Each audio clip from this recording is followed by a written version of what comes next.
Hi, Handmade Alphas. Super quick video today. I'm not going to set up my camera or anything because I think that the focus of this video is going to be the actual editing that I'm going to be doing today. But I had one of my Handmade Alphas email me about one of her product photos, and she said that she watched my 3-part training series about editing your photos using IPICCY, which is a free website. And it's great if you don't have Photoshop or you don't want to buy Photoshop because it has a lot of the same qualities.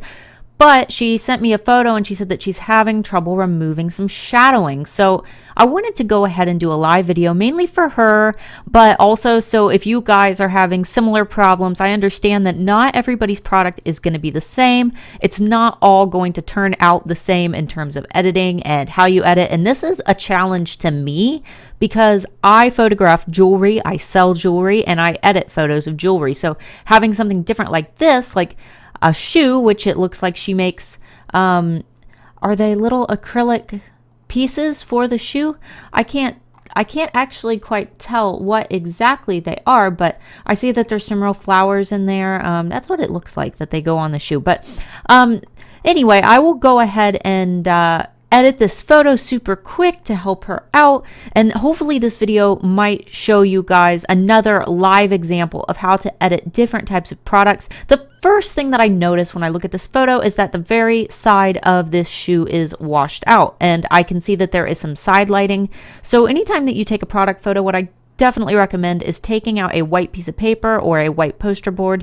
Take that outside to a shady area, but make sure it's a sunny day. You just don't want that direct sunlight to be on your product. So I like to take my photos close to my house.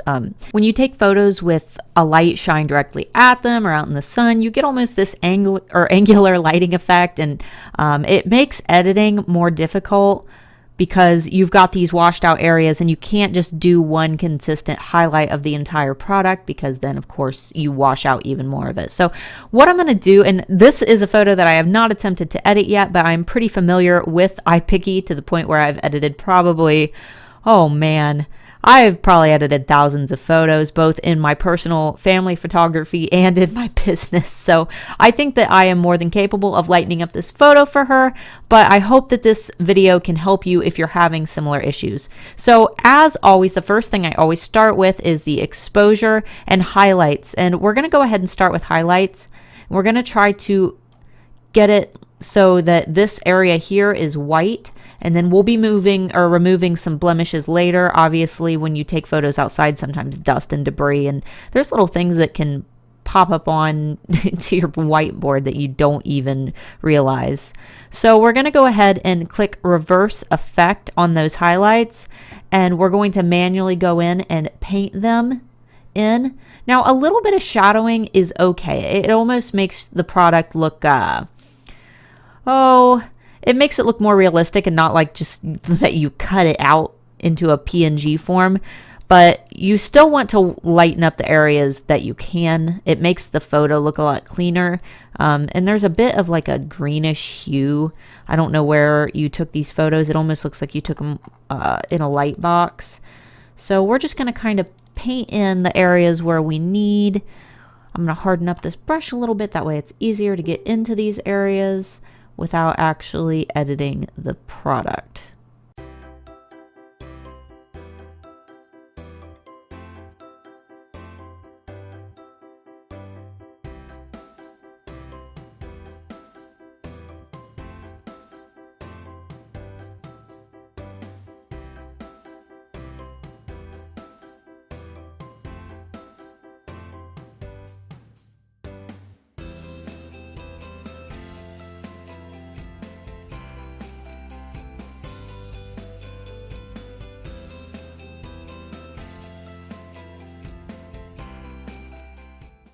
Okay, so obviously it is dramatically brighter now. I'm going to go ahead and click apply.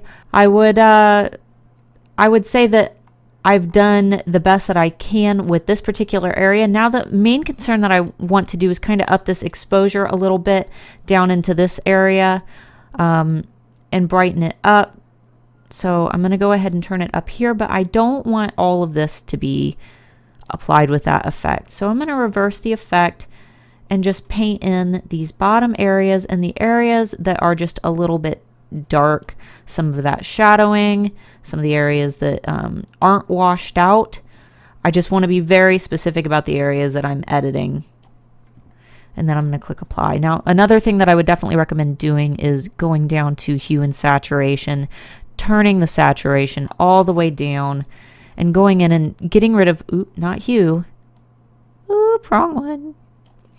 Going down and doing the actual saturation of the shadows, because there is a bit of a green hue, and I'm going to assume that you probably don't want your products to be portrayed in as green, other than the parts that are supposed to be green. So I'm going to go in and take out some of this funky color that is in the shadowing, and I'll probably do the same to the actual product down here to make it more clearly match the one that's up here, because as you can see, this flower is very white, this one looks very greenish, and I think it's just the way that the shadow is reflected. You never want to add or take away colors from the product that actually exist in the product, but a lot of times lighting can give your photos some weird funky hues, and it's important to take those out because you don't want somebody to think that your product is, you know, got that funky color to it. Okay, so I've taken some of the color out of the shadows. Now what I'm just going to do,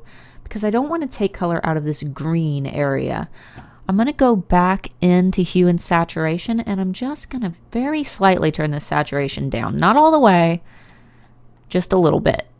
And then I'm going to go in and very carefully remove some of this green by hand. And you know, a lot of this does take time. I understand that it's hard to sit and edit every single product photo. The most important thing that I can say is make sure that your thumbnails are very true to the product, because that is the main photo that people are going to be looking at.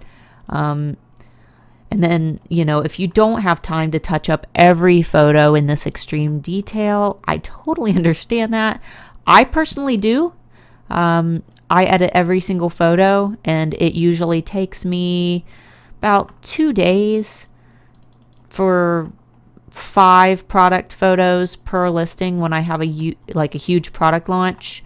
But I feel like it's worth it because overall your product photos are going to greatly affect whether or not you make sales. So I could obviously pull this down all the way, but I think that this looks black and white. So just play with it. I think that right about here looks good. I'm going to apply that. Now the next thing I want to do is remove a few of these little blemishes that I see. These just kind of look like dust particles. So for shiny spots or white spots, you can go into Shine Remover, but for these, I'm going to go into Blemish Fixer. Obviously, these are for face editing, but they work great to remove little dust particles and things from your products that can kind of pop up while you're photographing.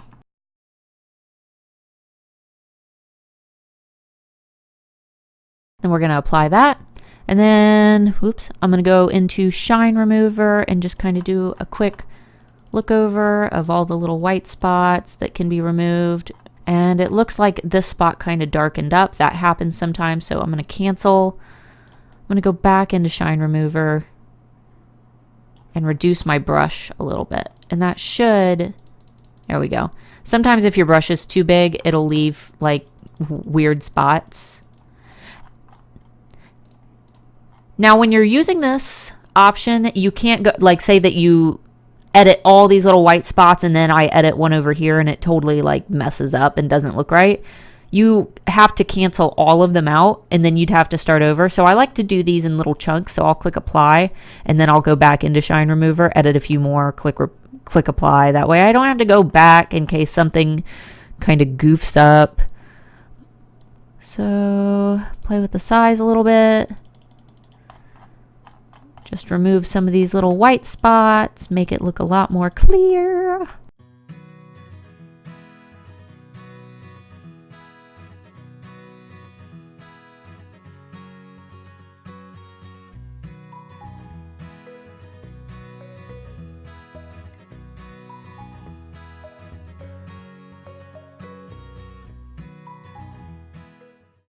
Okay, so I'm going to go ahead and click apply on that. Everything looks a lot cleaner. I think I might go in to highlights one more time and maybe narrow out that shadow just a little bit more. I know that that was like the main focus of why this particular alpha needed help, was she wanted to reduce this shadow. So you can always play with it. I mean, what I like to do is go in, apply the shadow, and then kind of drag and, well, I guess I can just show you here in a second. Okay, so I like to go in and kind of drag this around just to see how things would look. Because we do want a little bit of shadow. I mean, even on my product photos, I want a little bit of shadow. You just don't want it to take up the whole picture. And then this is completely like just my opinion. And I'm only doing this because it's driving me crazy. I'm a bit of a perfectionist, but I don't like how this shadow is coming out over here. So I'm going to go in and kind of reduce these little pointy spots of the shadow. This is all just stuff that you kind of, after you've been doing it for so long, you just get an eye for certain things. And a lot of it's just me being nitpicky. But I like to go in and, you know, fix as many small things as I can to make sure everything has like a flow. I want everything to blend well, so nothing's sticking out awkwardly. No weird spots, no weird shadows. All right, I think that looks pretty good. And obviously, if colors aren't super true to how they would look in person, you can always go in, turn up your saturation a little bit. In fact, I might do that. Just make sure that the colors that you're adding are true to what your customers will be receiving. Don't ever enhance colors that aren't there or don't exist in your products, or else you're just going to end up with angry customers. All right, well, last thing, I might check the sharpness and clarity, sharpen them up a little bit, turn them up, and I think that this turned out really good. So I'm going to save it and I'm going to send it to her. Okay, so the next photo that she sent me, and I'm going to do this one like on hyperspeed. I think you guys pretty much got the idea of how to edit these photos, but I want to do this one super quickly just to help her out, kind of show her how I'm doing it live in action, show you guys another example to go off of. But, you know, honestly, I don't think that there's a whole lot wrong with this photo. I think that this photo would be fine for a thumbnail. Maybe reduce the shadow a little bit, but that shadow shows that this product is real. I like having a shadow, like just a slight one. Even in my own shop, I make sure that there's a slight shadow, but we'll go ahead and just do a little bit of tweaking, not too much. I'll turn up that highlight just a little bit, fill in some of these spots.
All right, guys, so I went ahead and finished up this one. I think it turned out really good. Obviously, I got a little bit nitpicky trying to edit through some of that acrylic and taking that color out. I know that took a long time. You guys absolutely do not have to be that nitpicky. That is just kind of how I am. So, all right, guys. Well, I hope you enjoyed this video. I'm going to be sure to link her shop down below so you can check it out. And other than that, I wish that I had time to help you all with photos, but I don't think I'm going to be able to do this very often, sitting and uploading everyone's photos and editing them for them. So if you've sent me photos to edit, I apologize. It's just not one of those things that I think I'm going to have the time or capability to do to show every single type of product being edited. If you do have some crazy obscure product that you've tried and tried and tried, you've watched all of my IPICCY videos, which I'm going to link in the description, and you just can't figure it out, feel free to join the Handmade Alphas and email me and let me know what your product is and send me a photo, and I would be more than happy to take a look at it if you have no other options. Other than that, if you guys have not joined the Handmade Alphas, be sure to do so and grab my free ebook on how to gain a fanatical following of fans on Facebook. This is the strategy that I personally used to gain over 25,000 fans on my Facebook business page.